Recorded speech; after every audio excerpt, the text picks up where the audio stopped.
हरि ओं नमः सर्वेभ्यः। अद्य व्याकरणशास्त्रप्रवेशकक्षायाः पञ्चचत्वारिंशत् दिनम्। अस्तु, एकवारं गतकक्षायाः पाठं स्थूलतया दृष्ट्वा वयम् अग्रे सरामः। तत्र आद्यन्तौ टकितौ ङ्नोः कुक्टुक् शरि ढसि धुट् त्रीणि सूत्राणि वयं दृष्टवन्तः। अत्र इतः आरभ्य वयम् आगमविधानं भवति इति ज्ञातवन्तः। तत्र आदेशविधानं कथं भवति इति अस्माभिः दृष्टं, तथा आगमविधानमपि वयं दृष्टवन्तः। यदि आगमः कश्चन भवति चेत् सः आगमः स्थानिनः पूर्वं भवति वा, अन्ते भवति वा, अथवा मध्ये कुत्रचित् भवति वा इत्यत्र विधानं कथं भवति इति तत्र एकं सूत्रं ज्ञात्वा अवगतवन्तः। आद्यन्तौ टकितौ इति। तत्र आदिः अन्तः टित् कित्, अत्र यथा संख्यं तत्र अन्वयः भवति। यदा टित् आगमः भवति सः आगमः स्थानिनः आदौ भवति, कित् आगमः स्थानिनः अन्ते भवति, तद्वयं ज्ञातवन्तः। यदि आदौ भवति अन्ते भवति इति वदामश्चेत् सः आगमः स्थानिनः अवयवः भवति ततः परम्।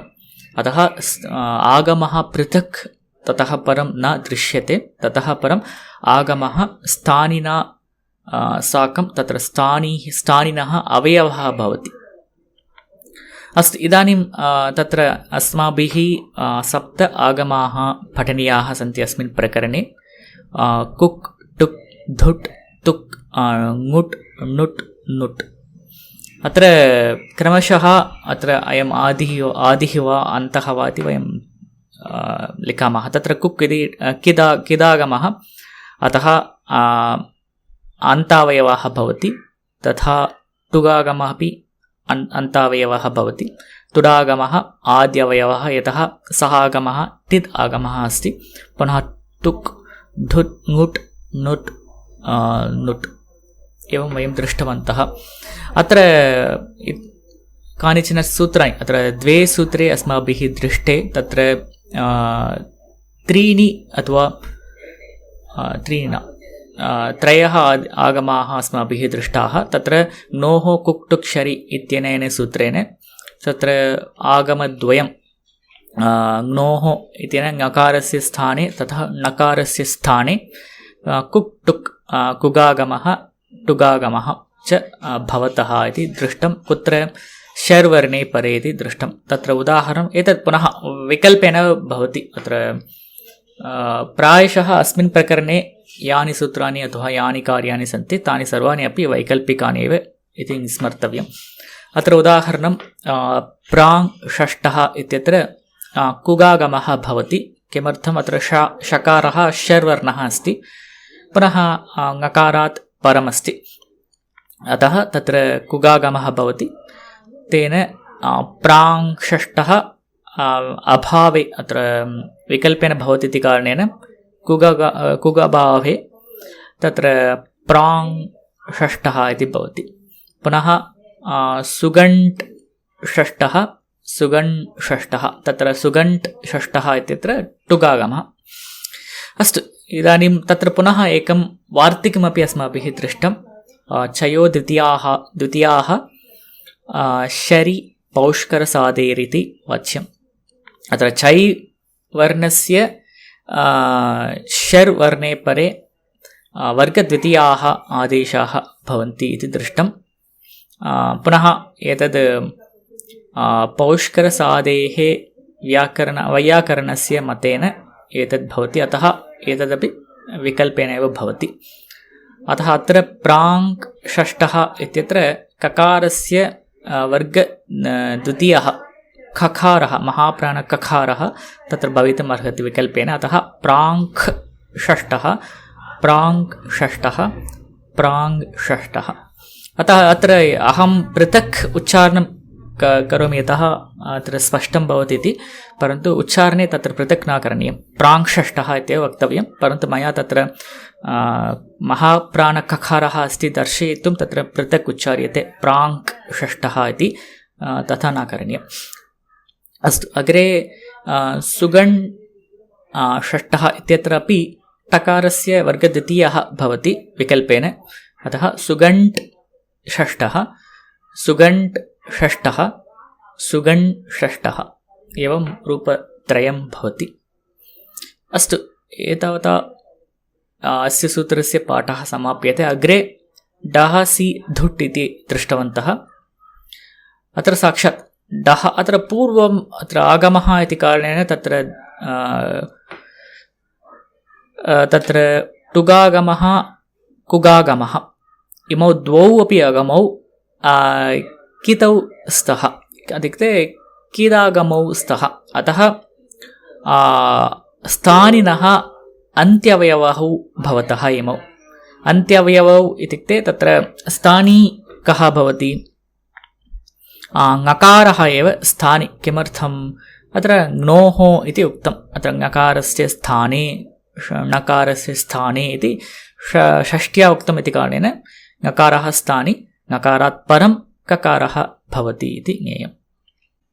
अस्तु, इदानीम् अग्रे डः सि धुट् इत्यत्र धुडागमः उच्यते। कदा उच्यते? डकारात् परं सकारे परे धुट् आगमः भवति विकल्पेन पुनः। अत्र उदाहरणं षट् सन्तः इत्यत्र धुट् इति आगमः तत्र सकारात् पूर्वं भवति, यतः टिदागमः अस्ति। आद्यन्तौ टकितौ इत्यनेन टिदागमः आद्यवयवः भवति स्थानिनः, अतः सकारात् पूर्वं भवति। पुनः तत्र धकारः एव अवशिष्यते। उकारः उच्चारणार्थः, टकारः इत्संज्ञया लोपः तस्य लोपः भवति। पुनः धकारः एव अवशिष्यते। पुनः धकारस्य चर्त्वं भवति तकारः। पुनः नापदान्ताठोरणाम् इत्यनेन पुनः ष्टुत्वनिषेधे पुनः डकारस्य चर्त्वं भवति, अतः षट् तकारः सन्तः, पुनः षट् सन्तः अथवा षट् सन्तः इति रूपद्वयं। पुनः तत्र तथैव द्वित्सु इत्यत्रापि मध्ये सः तकारः दुधागामेन भवति इति ज्ञेयम्। अत्र विशेषः कः इति चेत् अत्र स्थानिनः निर्णये एव क्लेशः अस्ति, यतः तत्र पञ्चमीनिर्देशेन पूर्वनिमित्तं, सप्तमीनिर्देशेन परनिमित्तं च उक्तं, परन्तु तत्र षष्ठी नास्ति, अतः स्थानिनः निर्णयः क्लिष्टः।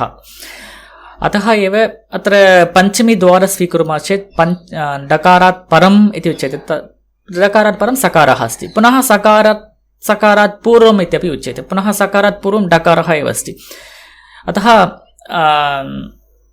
परस्परं तत्र वैरुध्यं दृश्यते इति कारणेन तत्र कथं तत्र उपगमः इति चेत् तत्र सूत्रं पश्यामः चेत् तस्मिन्निति निर्दिष्टे पूर्वस्य इत्यनेन परनिमित्तं बोध्यते, तस्मात् इति उत्तरस्य इत्यनेन पूर्वनिमित्तं बोध्यते।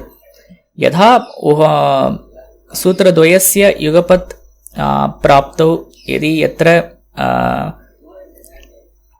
विप्रतिषेधः भवति, ए कान्फ्लिक्ट्, तदानीं परसूत्रं यदस्ति तदेव स्वीकृत्य कार्यं करणीयम् इति उच्यते। तत्र विप्रतिषेधे परं कार्यमिति एकं परिभाषासूत्रं। तेन तस्मात् इति उत्तरस्य तस्य सूत्रस्य बलवत्वं भवति, तेन पूर्वनिमित्तमेव स्वीक्रियते डकारात् परम्। अतः दकारात् परम् इति स्वीकृत्य दकारात् परं सकारः अस्ति, अतः सकारः एव स्थानी भवति।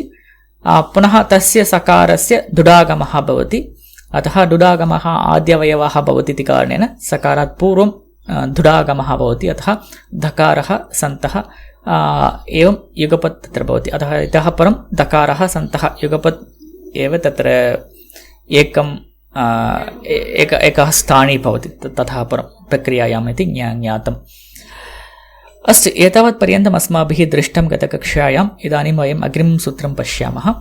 तत्र नश्च इति सूत्रम्। अत्र पदद्वयं नः पञ्चमी एकवचनान्तं रूपं च इति अव्ययम्। पुनः तत्र वा इति अनुवर्तते, पुनः शरी इत्यस्य अनुवर्तनं दृश्यते, पुनः सी तथा धुट् इत्यनयोः अपि अनुवर्तनं दृश्यते। अत्र नः इत्यनेन नकारात् परम् इति ज्ञायते। च इति अत्र पूर्वं किम् उक्तं, डः सी धुट् इत्यनेन डकारात् परं सकारे परे दुडागमः भवति।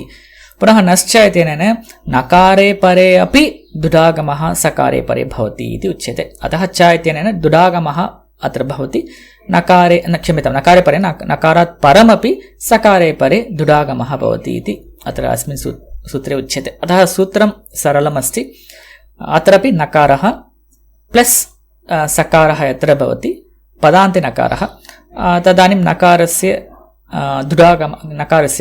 सकारस्य दुडागमः भवति। पुनः अत्रापि नकारः पञ्चम्यन्तं रूपं, सकारः असि इत्येतत्तु सप्तम्यन्तं रूपं।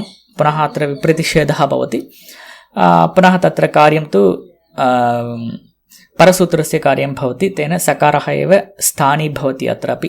अत्र उदाहरणं सन् सः इत्यत्र अस्तु, अत्र सन् सः इत्यत्र सन् प्लस् धुट् प्लस् सः इत्यत्र धुट् आगमः सकारात् पूर्वं भवति, पूर्वं भूत्वा सकारस्य अवयवः अपि भवति। अतः इदानीं पुनः टकारस्य इत्संज्ञया हलन्त्यम् इति इत्संज्ञया लोपः, पुनः उकारस्य उच्चारणार्थत्वात् तस्यापि लोपः, पुनः धकारः एव अवशिष्यते, सन् धकारः सः।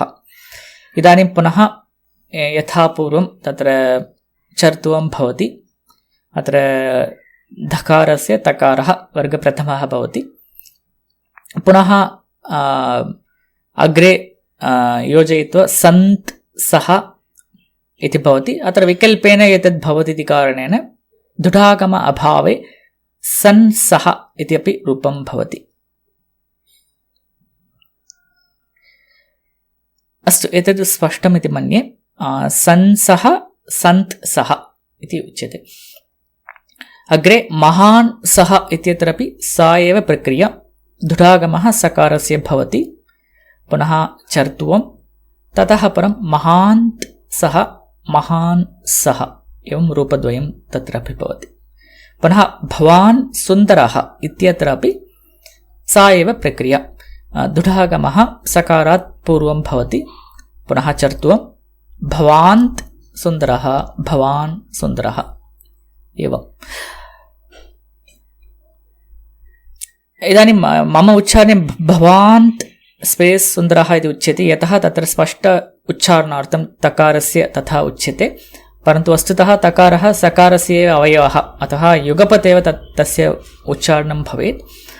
स्पष्टार्थं मया तत्र पृथक् उच्चार्यते। अस्तु, इदानीं एतस्य अध्ययनमपि समाप्तम्।